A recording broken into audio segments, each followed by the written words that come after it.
प्यारे बच्चों, हम हिस्ट्री क्लास 8th का चैप्टर नंबर 2 पढ़ रहे हैं। इस चैप्टर के सारे टॉपिक्स हमने एक एक करके डिस्कस किए। आज हम इसके क्वेश्चंस करेंगे। पहला क्वेश्चन जो इस चैप्टर का है वो है मैच द फॉलोइंग। यहाँ पे आप देखोगे मैच द फॉलोइंग, इनको आपस में मिलाना है हमने, मगर सही जो स्टेटमेंट होगा ना वो बनाना है हमने। मिसाल के तौर पे यहाँ पे दीवानी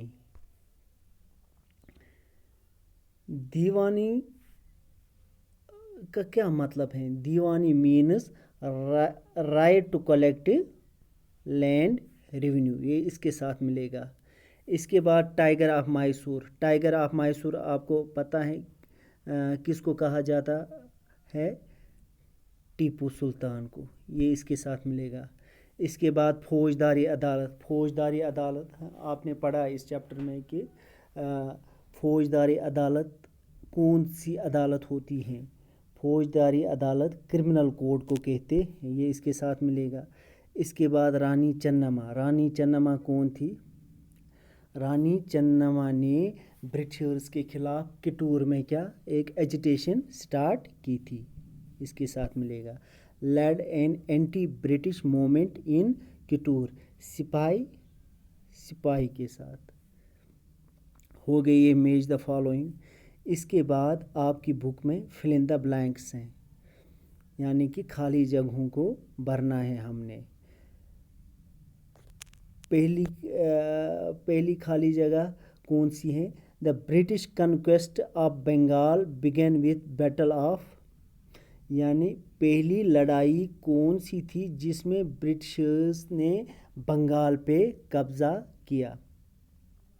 कौन सी लड़ाई? उस लड़ाई का क्या नाम था? बहुत सारी लड़ाइयाँ लड़ी गई, उस लड़ाई वो का क्या नाम था जो कि जिसमें ब्रिटिश ने बंगाल पे कब्जा किया? उसका नाम था battle of Plassey. Battle of Plassey. Battle of Plassey.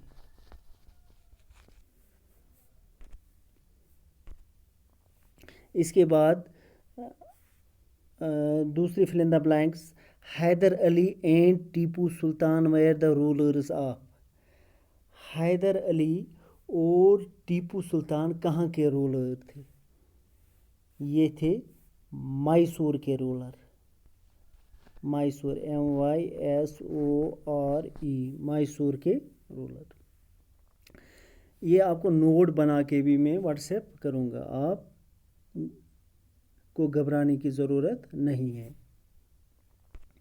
इसके बाद सी, Dalhousie implemented the doctrine of lapse, LAPSE। अब ये डॉक्ट्रिन ऑफ लैप्स क्या थी कि अगर आपको याद होगा हमने पढ़ा था कि जब कोई इंडियन रूलर मर जाता था, अगर उसका कोई मेल चाइल्ड नहीं होता था तो उसकी प्रॉपर्टी ब्रिटिश कंपनी के कब्जे में जाती थी। ये डॉक्ट्रिन ऑफ लैप्स थी। इसके बाद डी पार्ट क्या है? Maratha kingdoms were located mainly in the northern part of, northern, NORTHERN।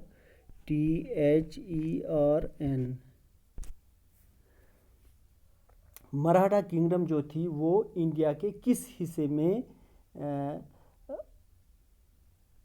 थी? इसका आंसर है नॉर्दर्न पार्ट, यानी हिंदुस्तान के शुमाल में। इसके बाद क्वेश्चन नंबर 3 है, क्या है? स्टेट वेदर ट्रू और फॉल्स। नीचे कुछ स्टेटमेंट्स दिए गए हैं, आपको बताना है कि क्या ये सही है या गलत है। जो सही है उसके सामने ट्रू लिखना है और जो गलत है उसके सामने फॉल्स लिखना है। पहला स्टेटमेंट क्या है? The Mughal empire became stronger in the 18th century. पहला स्टेटमेंट है कि ये है कि 18th सेंचुरी में, 18वीं सदी में मुगल एम्पायर यहाँ मजबूत था। क्या ये सही है या गलत है? ये हमने अच्छी तरह से पढ़ा हुआ है।